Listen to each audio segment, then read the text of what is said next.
L'espion qui venait du froid de John Le Carré. Chapitre 1. Le poste frontière. L'Américain tendit à Limas une nouvelle tasse de café. « Allez donc vous recoucher, dit-il.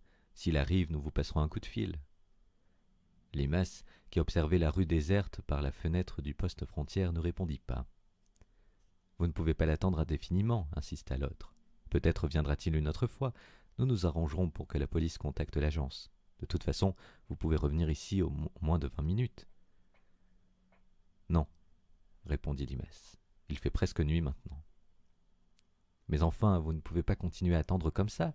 Il a déjà 9 heures de retard. »« Si vous voulez vous en aller, libre à vous. Vous avez été très chic, ajouta Limas. Je dirai à Kramer que vous avez été bougrement chic. »« Mais vous comptez attendre encore longtemps ? » ?»« Jusqu'à ce qu'il arrive. » Limas se dirigea vers la fenêtre de guet et se planta entre les deux policiers immobiles, leurs jumelles braquées sur le poste frontière est-allemand.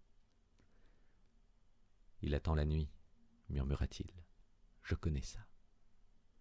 Ce matin même, vous disiez qu'il passerait avec les ouvriers.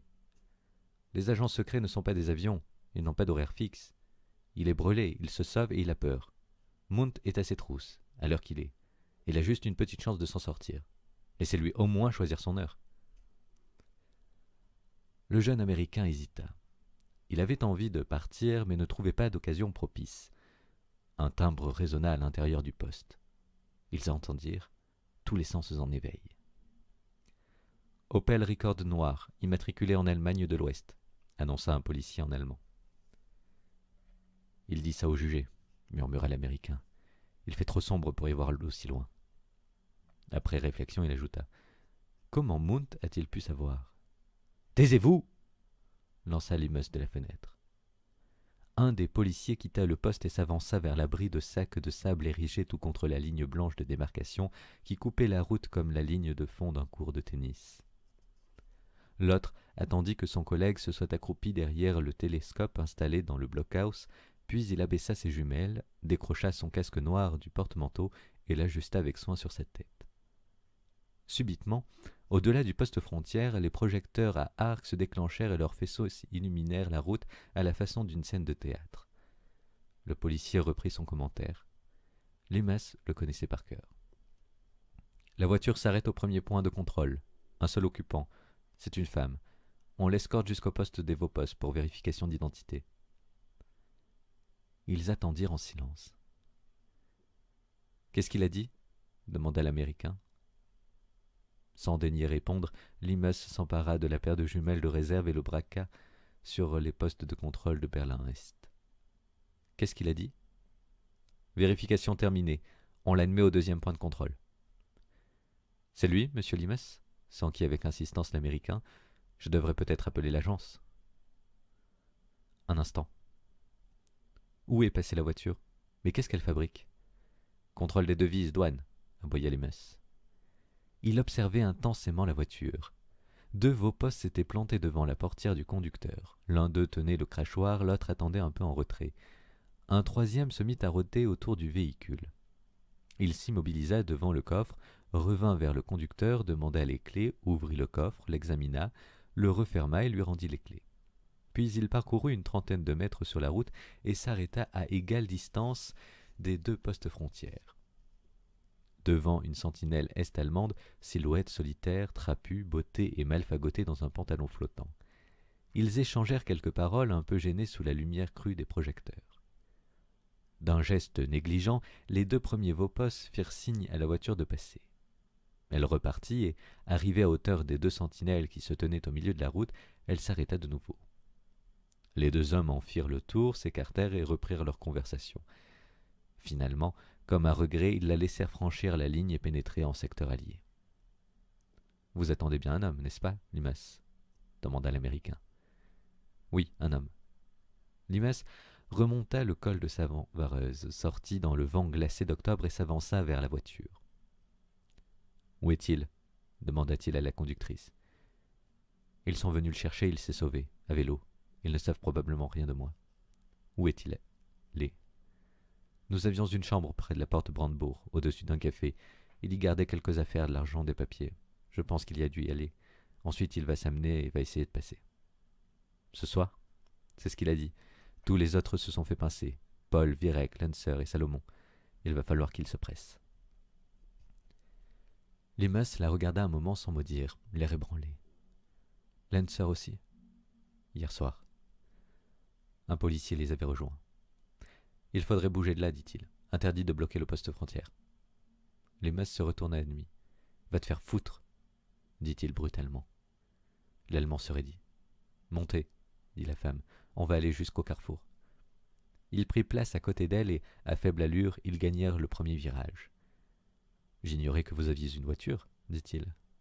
C'est celle de mon mari. Karl ne vous a pas dit que j'étais marié, je suppose. Lumos garda le silence. Mon mari et moi, nous travaillons pour une maison d'appareils d'optique. On nous laisse passer pour le travail. Karl ne vous a donné que mon nom de jeune fille. Il ne voulait pas que j'aie des ennuis avec vous. Limas tira une clé de sa poche. Il va falloir habiter quelque part, déclara-t-il d'un ton neutre. Il y a un appartement qui vous attend dans l'Albert-Dürer-Strasse, à côté du musée. Le 28A. Vous y trouverez tout ce qu'il faut. Je vous téléphonerai dès qu'il sera là. Non, je reste avec vous. Mais moi, je ne reste pas ici. Allez à l'appartement, je vous appellerai. Il n'y a aucune raison d'attendre. Mais puisque je vous dis qu'il se passera la frontière ici même. Limas la considéra d'un air surpris. Il vous l'a dit? Oui, il connaît un des vos postes, le fils de son propriétaire. Ça peut être utile, et c'est pourquoi il a décidé de passer par ici. Et il vous l'a dit à vous?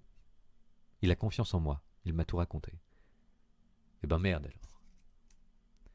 Il lui tendit la clé et réintégra le poste frontière à l'abri du froid. Quand il entra, les policiers conversaient à voix basse. Le plus grand lui tourna ostensiblement le dos. « Excusez-moi de vous avoir houspillé, » lui dit Limas. Ouvrant une serviette de cuir tout élimée, il farfouilla dedans et finit par trouver ce qu'il cherchait. Une demi-bouteille de whisky. Le plus âgé accepta d'un signe de tête, prit la bouteille, versa une bonne rasade de whisky dans les tasses et les remplit de café. « Où est passé l'Américain » s'enquit Limas. « Qui ?»« Le type du CIA, celui qui était avec moi. »« Coucouche panier » fit le vieux. Ils s'esclaffèrent. Limas posa sa tasse. « Dans quelle mesure avez-vous le droit de tirer pour couvrir un homme qui passe la frontière, s'il est poursuivi ?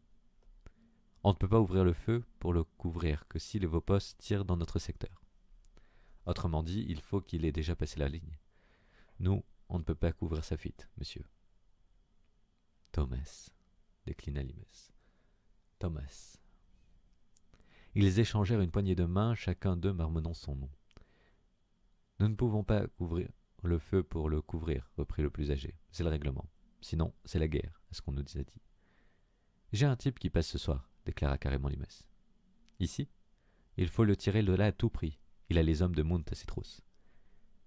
Il y a encore des coins où l'escalade est possible, dit le plus jeune. Ce n'est pas son genre. Il passera au bluff. Il a des papiers dans la mesure où ils sont encore valables. Il est à vélo. Le poste n'était éclairé que par une lampe de bureau munie d'un abat-jour vert, mais le clair de lune artificiel des projecteurs emplissait la pièce.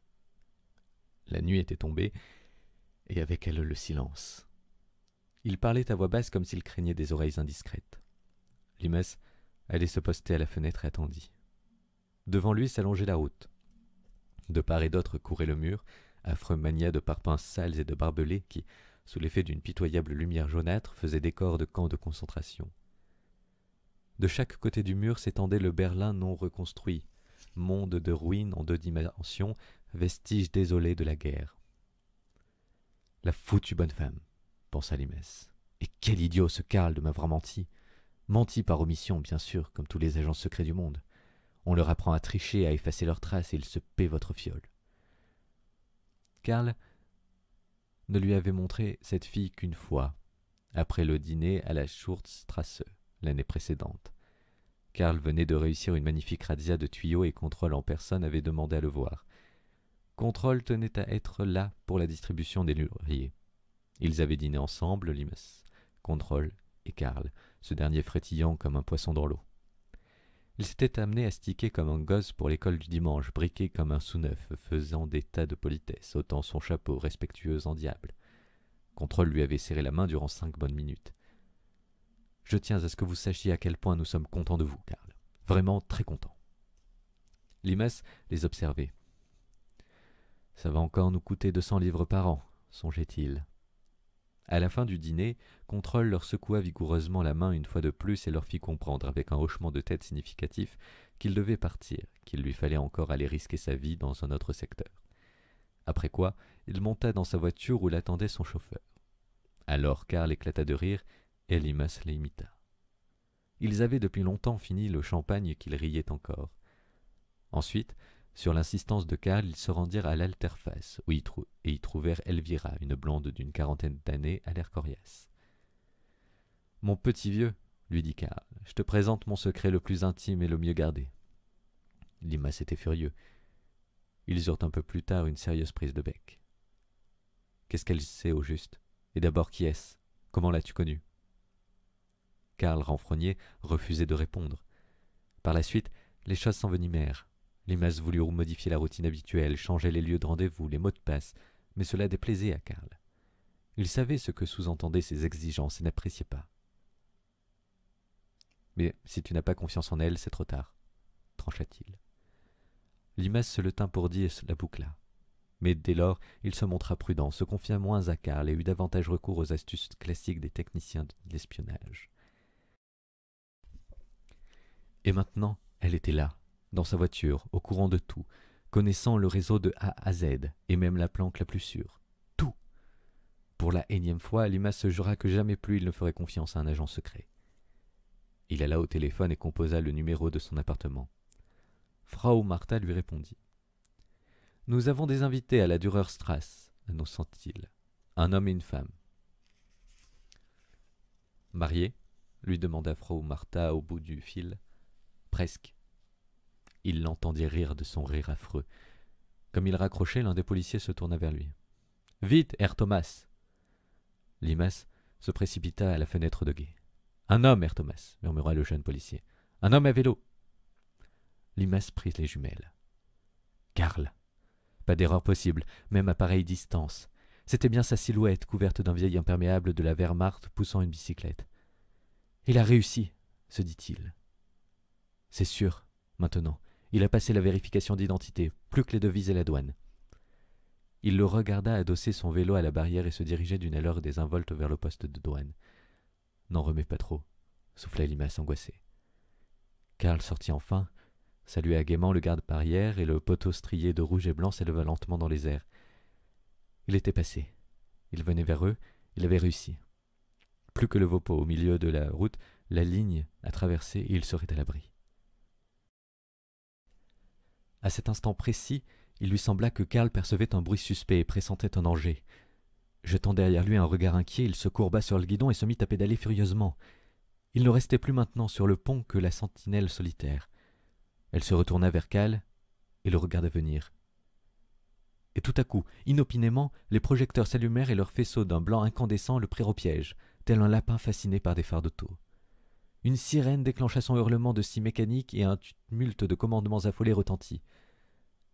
Devant Limas, les deux policiers tombèrent à genoux, collèrent l'œil au meurtrier aménagé entre le sac de sable et armèrent vivement le levier de tir en rafale de leurs fusils automatiques. La sentinelle est-allemande ouvrit le feu, soucieuse de ne pas tirer hors de son secteur. Le premier coup sembla projeter Karl vers l'avant et le second l'arrêter dans sa course. Pourtant il continuait à pédaler et dépassait la sentinelle qui continuait à tirer sur lui. Et brusquement, il s'affaissa et roula par terre. Et Limas perçut distinctement le fracas métallique de la bicyclette heurtant le sol. Il pria le ciel que Karl fût bien mort. Chapitre 1. Terminé. Merci de l'avoir écouté.